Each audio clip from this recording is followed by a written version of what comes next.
Now we're gonna stream. All right, we are on. Good morning, everyone. Sorry we were a little late this morning, but we want to thank you for being with us again on this. Is today Wednesday? Today's Wednesday, right? Yes. Oh my goodness. Yes. Today, Wednesday, the 22nd of September. Again, this is a continuation of the week-long programs that the South Coast Interfaith Council is having per the Long Beach Gives Initiative, which is a week of giving, giving specifically to nonprofits that are located in the Long Beach area, but certainly serve Long Beach and other areas as well. So this morning, without further ado, we have the continuation of the morning meditation slash scriptural reflections from various faith communities. Yesterday, we had Quran recitation from a young woman. Today, we have, we're representing or talking about the Christian faith, which we realize is a broad spectrum. So Pastor Steve, you're going to represent like a couple of million people and the entirety of Christianity. So no pressure, no big deal, you know, but with us, we have Pastor Steve Wilson, who is a board member of the Interfaith Council, as well as the pastor of Pacific Unitarian Church. And so without further ado, I hand it over to you. Steve, how are you this morning? I'm good. Thanks for asking. Other than I'm sitting in front of a Starbucks, I'm fine. Yeah, your church is having some construction, huh? Or some We're taking down a tree. Oh, okay. We got nice views, so the neighbors want to keep their views. So we have tree work done a lot. I see. All right. Well, it's well, thanks. Yeah. Clearly, the slightly largest religion in the world is best represented by Pastor Steve Wilson. There is no question about that. And those who know Steve know why we're chuckling when we say that. Right. I immediately, I was asked just yesterday to do this, and I immediately thought of the Beatitudes. They're sort of this kind of great accessible blessings from Jesus, and they're also thought to be among scholars think of them as some of the most authentic things they said. When the people think about who had other writers writing for Jesus or editors or other voices in there, people tend to gravitate towards the Beatitudes as being among the most authentic, which is beautiful, and they're beautiful in their own way. So there's two versions of them. I'm gonna in a second ask us to close our eyes, and I'm just gonna read through them.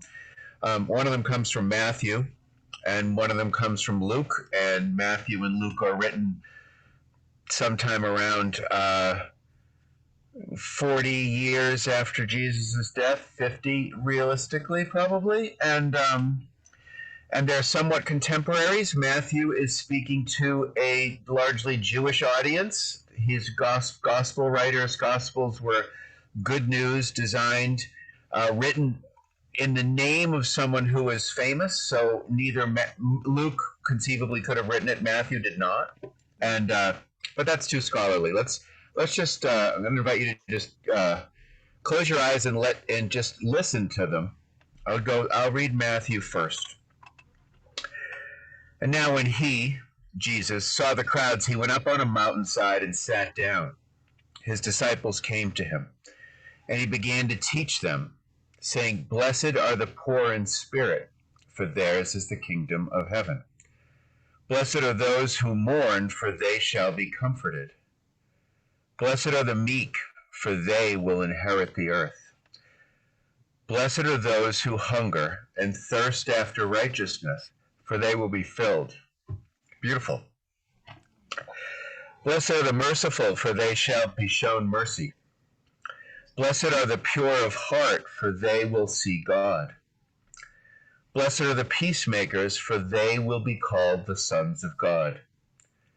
Blessed are those who are persecuted because of righteousness, for theirs is the kingdom of heaven. Blessed are you when people insult you, persecute you, and falsely say all kinds of evil against you because of me. Rejoice and be glad, because great is your reward in heaven. For the same way they persecuted the prophets who were before you. they will persecute you. Luke's account, Matthew's account, was up on a hill, people believe on the north side of in Galilee. And Luke's account is on a flat plateau, a flat place. You'll hear it in a second. And it's people think that he might have preached a similar sermon in two different locations. People think the accounts might have been blurred together or interpreted differently. Here's Luke's account. It comes from Luke's chapter 6:17 through 26. And Jesus came down with them and stood on a level place with a crowd of his disciples and a great multitude of people from all Judea and Jerusalem and from the seacoast of Tyre and Sidon, who came to hear him and be healed of their diseases, as well as those who were tormented by unclean spirits, and they were healed. And the whole multitude sought to touch him, for power went out of him and healed them all. Then he lifted up his eyes toward his disciples and said, "Blessed are you poor, for yours is the kingdom of God. Blessed are you who hunger now, for you shall be filled. Blessed are you who weep now, for you shall laugh. Blessed are you when men hate you, for when they exclude you and revile you and cast out your name as evil for the Son of Man's sake. Rejoice in that day and leap for joy, for indeed your reward is great in heaven. For in like manner their fathers did to the prophets. But woe unto you who are rich, for you have received your consolation. Woe to you who are full, for you shall hunger. Woe to you who laugh now, for you shall mourn and weep. Woe to you when all men speak well of you, for so did their fathers to the false prophets." And I just picked those sections of them. So it's only in Luke that there is sort of curses as well as blessings, right? And there is just a sense of Jesus's initial ministry was to areas right around his home. So he was famously from Nazareth, and he, Capernaum was a town where he started his ministry, and he was sort of stayed away from the city for most of his ministry, really all of it, and sort of preached to the rural areas around, in Judea, sort of mostly north. And developed a following of people who had basically sort of been on the outs. In his time, there was in his particular area there had been a large city developed, and there was a lot of people who, part of the tension that Jesus experiences and draws on for his popularity was a tension between the sort of elite, both of the Jewish people, who a lot of that energy had been that they had conspired with Rome, who was their oppressor, and particularly the temple elite and the temple priests. There's a lot of, if you read the scriptures, there's a lot of energy towards that has been deemed as anti-Semitic, but there's a lot of energy towards the kind of temple priests and the sort of classic clergy who had really allowed themselves to be in connection with Rome in order to do the Jewish rites and in order to keep the temple and to some degree their own power. So I'll stop talking and just let other people share any of their experiences with the Beatitudes, and we can have a little conversation and just think about the beauty and the power of those statements. Right. And its applicability even now. We were talking yesterday and I think that's one of the things that, again, we always these programs that we do, we're so cognizant of highlighting the fact that there are differences, right? You're a Christian pastor. I'm clearly a Muslim, woman right here. Right. Sure. But at the same time, there's these moral, ethical principles that are that are shared among all these faith traditions, not just even the monotheistic ones, but even beyond that. And we were talking about that yesterday when we were talking the Quranic scriptures about how, these texts, these sacred texts, regardless of what time you're in, you find yourself that it's applicable even in the time that you're in currently. And I think Sure. that speaks to the, to the sacredness of it. So, so certainly it's something that we can continuously learn from and benefit from as well. I know Marietta, I don't know, are you able to, let's see if we can hear you. We have Marietta, we have Dawn. Thank you, Dawn, for being part of our family this week. But we would love if you'd have reflections or thoughts, and Kelly Kelly too. as well. We have Cheryl too. Please feel, we welcome you to this discussion and reflection. Can you hear me now? Yeah.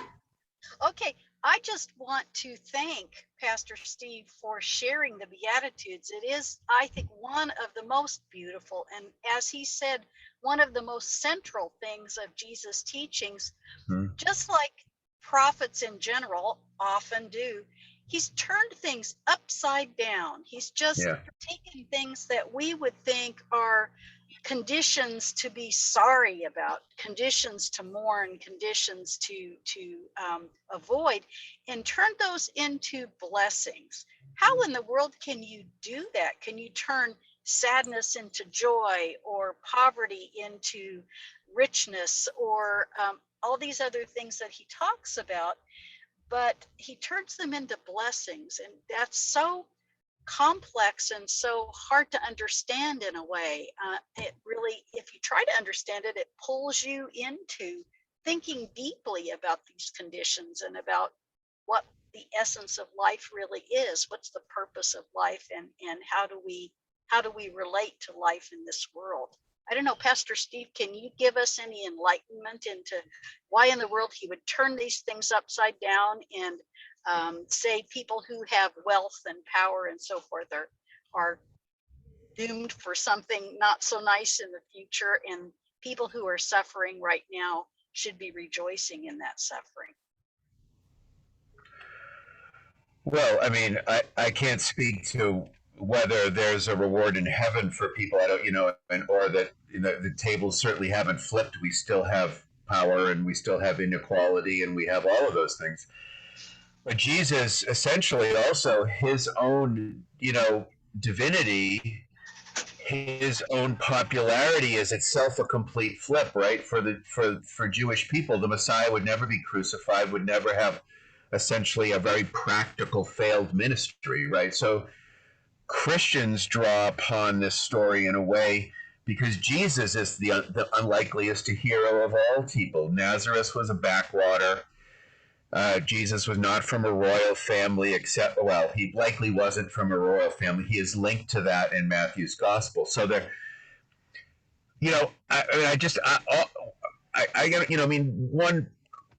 I would question whether the world does flip like that. But clearly, if there's a heaven, the people who most sort of seek that reward are slaves, right? People for who the story of this idea that the way you see things is not the way they really are is, first of all, a fundamental spiritual truth, right? We are obviously living in this practical world, but the spiritual gifts are spread here or there, and we all know people who have poor health and no money who are some of the deepest, richest people that we know, right? I mean, that's so, look at Gandhi, there is not, the popes generally sort of lose their religious authenticity when they don the garments and all the, the wealth. I mean, there's a kind of classic spiritual sort of, even me, you're clergy, you're formal clergy, you're,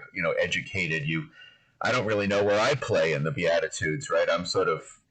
I make my compromises. I am well paid for what I do, and sometimes when I read Christian scriptures, I wonder where I stand.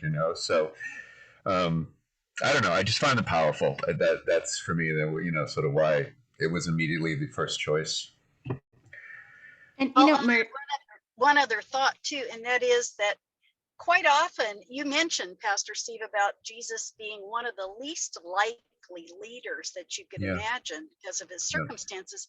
But throughout the Jewish scriptures too, we see often the most unlikely person turns out to be the one that God chooses to use to fulfill his will. I mean, Moses didn't want to be a leader, on and on and on. Right. All these people who say, no, not me. And yet God chooses the one that seems least likely to be the one to show the way and to interpret what his will is to the people.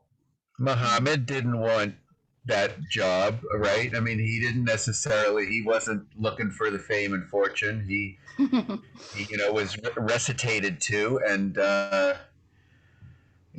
for it, is eternally famous and, perhaps a divine prophet, but he didn't necessarily apply for the job either, Right. right? Well, Marita, you bring up this point where you're saying like how, uh, all of these faith traditions, they have this emphasis on, I think you said it beautifully, Steve, where, reality isn't always as reality seems to be, right? It's And not. that in Yeah. itself is a spiritual principle right there.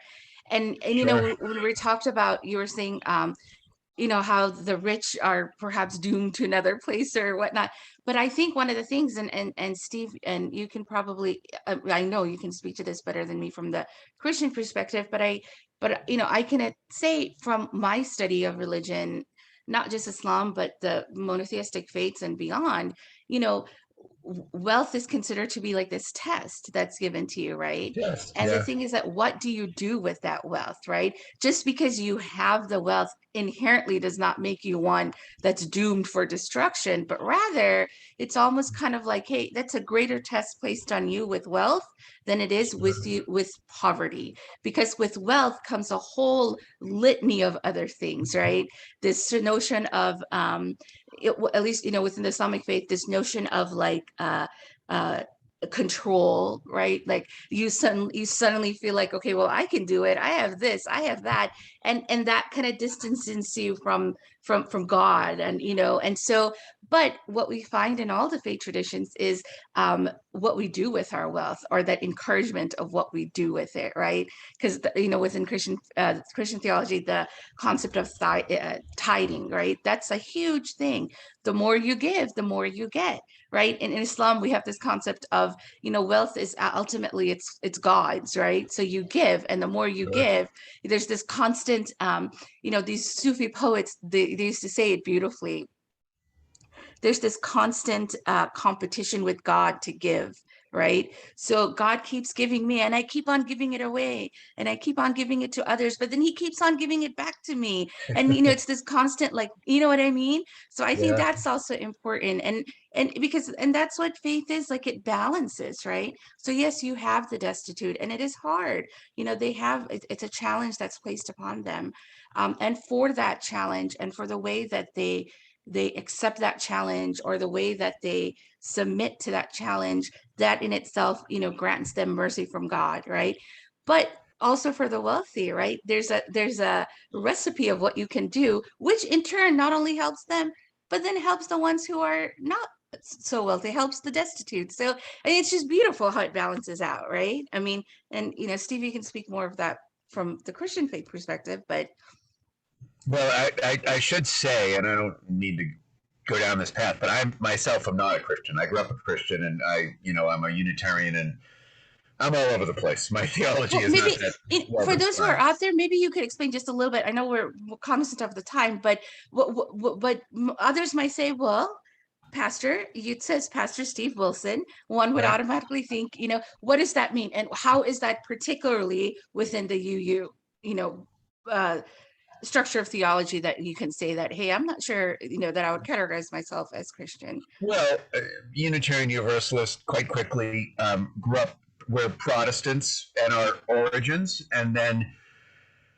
because of scholarship and sort of levels of critical thinking, generally moved to a place where that creedal adherence, or that idea that we were exclusively Christian, has kind of spread. I mean, there's a lot of secular humanists. There's a lot of sort of like liberal Jewish people. We're sort of an open-minded faith for people who love questions as much as answers. And I don't want to distract from that's sort of who we are. And I would say that Jesus is my hero, but I wouldn't call him my savior. So that's sort of where I stand. Like, I mean, he's my first, not only hero. How's that? And and that's so. It's always, I just want to make that clear that I don't want to present myself as something that I'm not. But that idea of with great power comes great responsibility. I mean, there is a necessary. We must inculcate that value in people, right? Otherwise, you have reckless leaders who just believe that they've done it all on their own. And as we get towards Thanksgiving, and you think about, I always sort of try to preach a sermon on, think about what you've earned, because you've earned stuff in your life, and think about what you've been given. And when you really think about that, the basis we stand upon, be it God or be it just natural resources, right? They're given, right? Your ability to digest food well. Anytime you're sick, or like, hold your breath for 45 seconds and you realize how helpful your money is. And I think that the fact that we rest on an earth, and maybe perhaps from God, in a universe where nearly everything we have that's of value is a given or part of a network of people who make your food, right? There's hands that pick it, and we all know this. It's just really helpful to get your ego out of the way. And I think the Beatitudes are an uplift to those who probably need one, and it's a challenge to those who sit in some level of privilege. And in racial conversations these days, we're having that very conversation again, right? We're having the conversation about maybe everything you think you earned was rested on maybe a racial awareness that you might want to take another look at if you're going to be a fully formed moral human being.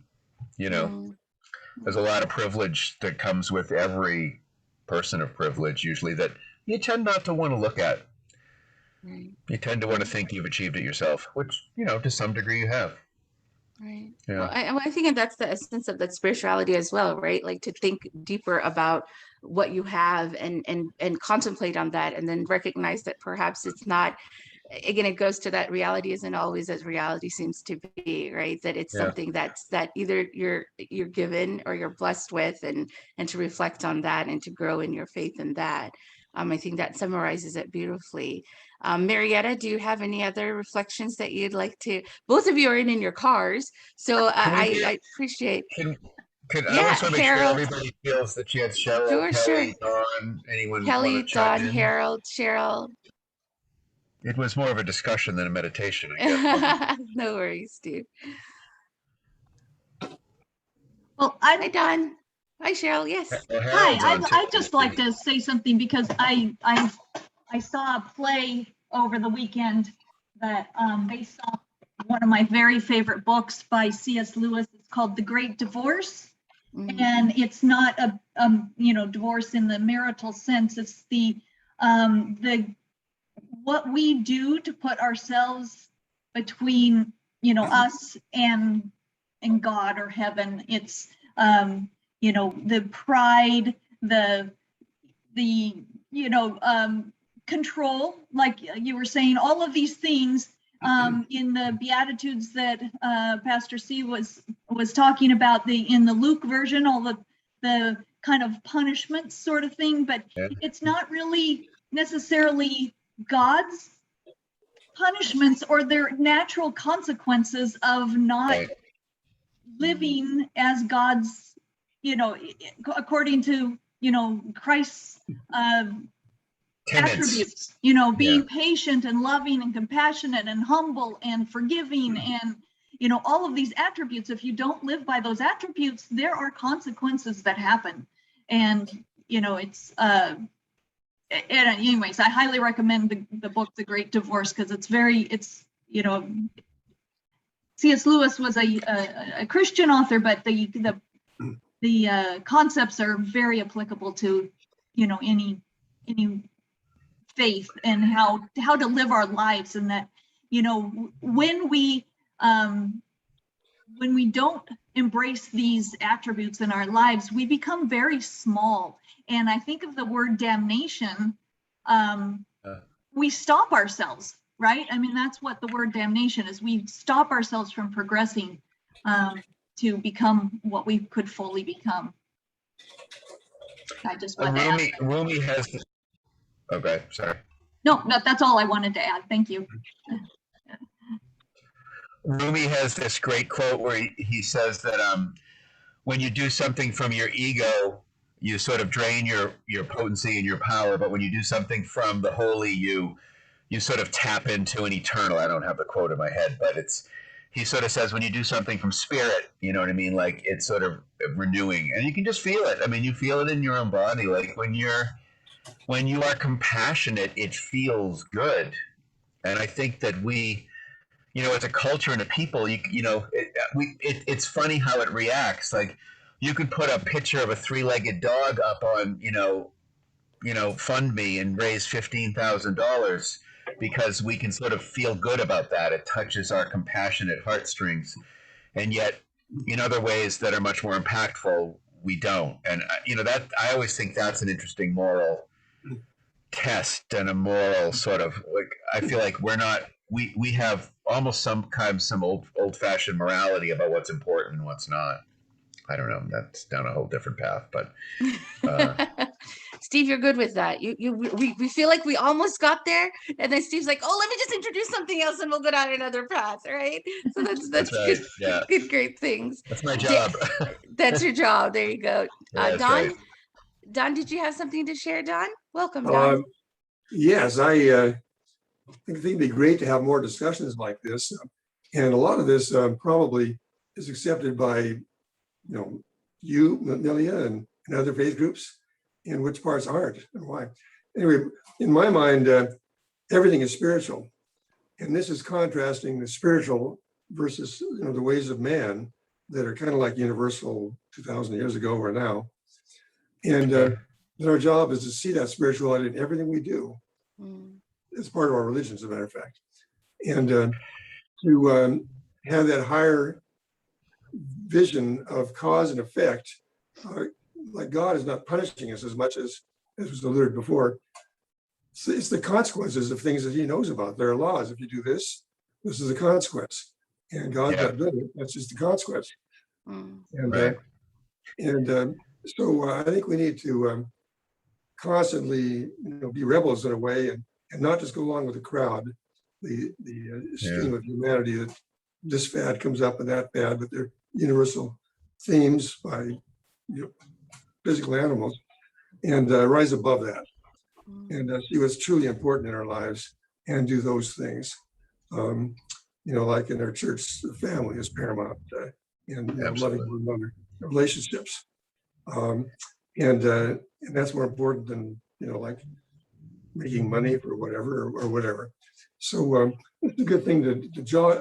We got to shake up our thoughts once in a while and say, what does that really mean, and how am I dealing with this, and what's truly important and what isn't. So that's a few of my ideas. I haven't put them together, but I really would love to have more time to talk about it. An issue like this, particular scripture that's shared, like the golden rule shared by everybody. Might be nice to have a discussion on that with everybody. I can't promise you that I can fit it in this week, Don, but we'll certainly work on. I have a little notebook in which I always jot down ideas that I hear from people or suggestions that people give us. So I will definitely note that down. And and you're right. I think it's a big focus on, if we focus on these things that are these moral precepts, then what a world it would be, right? Regardless of what organized religion or non-religion that you might be a part of, because it's that thread of commonality that connects us and as human beings. And so you're absolutely right. Kelly, I want to welcome Kelly, Harold. If you guys have anything to share, please feel free to do so. But please don't feel compelled. There's no compulsion in religion either. So yes. I just want to say thanks, Steve, for sharing that. I don't know why, but It hits me. Thank you too for saying, religion or non-religion that you belong to, because I'm sitting here listening to people within seeming structures of your religious organizations, and I consider myself an atheist, but very spiritual. And I listen, and my response to all of these suggestions is that's just how you're supposed to be. That's just who you're supposed to be. And that's kind of where I work from. And I don't know, the extra layer is interesting to hear, and to know that most of you have the same thoughts in a different way. Right. I mean, Well, that is what the interfaith. I mean, we wouldn't do it if we would all get together and disagree, right? I mean, there is a general ethos that there's some common ground among the faiths, and here's the deeper truth is that we don't really all practice our individual faiths anymore. I mean, the world is so plural that I know Cheryl comes from the Latter-day Saints tradition. Neela's from the Islamic tradition, right? From the Christian tradition, a Unitarian. Because we are all together, we're really sort of nomadic, and in a way, we're our own unique thing in an interfaith context. And so much of our faiths were born in some version of isolation, right? I mean, they were in contact with us, but they mostly sort of foster themselves in private ways. And I just wonder I have as much respect for the Dalai Lama as I do for Thoreau, and I have as much respect for Gandhi and, Rumi they're all, to me, like sort of, I don't know. I mean, I think we're more pluralistic than we let on. I just do, and we all share stories of different faith traditions all over the place now. right. Do you know what I mean? Like, I wonder if that gets discussed enough. Well, Kelly, and I think we're all a little nomadic. Mm-hmm. Mm-hmm. Well, Kelly, you bring up this important point, and I think it's something that as a board and as an organization, we've always talked about this, and it comes up more and more, this concept of spiritual but not religious, right? What does that mean? What is, quote unquote religious? What is quote unquote spiritual? And who defines that, right? Like, is there a standard definition, in fact? And if it is, who owns that definition? And so, I mean, these are questions of discussion, right? And I think, I remember when I was in grad school, it was really interesting, this concept of atheism, as a faith, right? And blew my mind. I was like, wait, what? And it still does, because again, I think one of the things as people, bringing it back to kind of like the council, one of the things that we pride ourselves in is understanding that there's so much more to understand, right? And so that and being open to that, and not feeling like our own faith is somehow being compromised because we're open to that. And I think that's one of the things, and I'm going to plug in my computer while I'm talking because the battery is going to die. But I think that's one of the things that we like to highlight per the council, is that one of the things that makes us unique as individuals, I think part of this organization is we're not saying that clearly I'm a devout Muslim. I have a scarf on my head, woke up at 5 o'clock this morning to do my morning prayers. My phone's going to go off with the adhan in a couple of hours for my afternoon prayers, going to do my, things like that. But at the same time, I think it's, what this council is about is honoring those individuals who espouse to a certain faith, and then finding the commonality that exists among us, right? And then now this discussion of those, well, what about those who don't necessarily have or ascribe to an organized faith? What does that mean? And that's a discussion that we've been having a lot more. And I think as we look into the future, because we can't negate the world that we live in as well, right? And so, these are, I think, what makes this council so special is that it provides a safe place to have those discussions without feeling like someone is being threatened, or without feeling that like you are being threatened. And I think the reason that happens is we all agree on the fact that we honor each other as human beings, right? Absolutely. And I think that's something that's very, for someone, we have to be conscious of the time, but as someone who grew up in the Midwest, in the Bible Belt of America, who's lived in the East Coast, and Steve, I know you're from the East Coast as well, who kind of migrated throughout the United States and landed herself in Southern California, it's a very unique place to be in that regards. And I think having organizations, not just of the Southwest Interfaith Council, but you have the Orange County Interfaith Network, Don is a member of that, you have all these other places where it's a unique setting where it's a safe place to have these discussions without A, feeling threatened yourself, or B, being threatening to someone else, and I think Sure. the root of that is respect. The root of that is that humanity that ties us together, and that's something that we want to celebrate. So I think, it's 9:40. Well, Steve, thank you. I don't know if you want to end us with any parting thoughts or prayers or anything before I kind of give another synopsis of what's yet to come. I guess I would just, encourage us all, including myself, to sort of return to those core principles of Dawn was saying, sort of what's true. And I thought, I tend to like to think of who do I want to be when I'm, just about to die, and what do I want to have done, and that sort of helps guide me. And I think, the Beatitudes and just sort of being more of those things, right? Being more spiritual, being more compassionate, like that's the standard I set for myself, and that is sort of more universally spiritual than it is any one particular tradition. And I think I don't know, I just think that's cool. That is cool. Yes. Well, thank you so much, Steve. Thank you for being part of this, and thank you for being in your car and doing this. We appreciate that. Thank you, Don, for being with us. You've been with us almost every program almost, so we appreciate that. And Harold, I know you're here as well, and of course Cheryl. And before I kind of conclude for this morning, I think Cheryl will pull up that flyer again if we could, and go through the rest of what we have. So we are on Wednesday. We've finished. This is our 7th program that we've finished, which is great. What's coming up is at noon, we're going to have another lunch session, Food and Faith, and this time we're going to have lunch with Cantor Elon Davidson. Yesterday we had lunch with Rini Ghosh. Steve was part of that as well.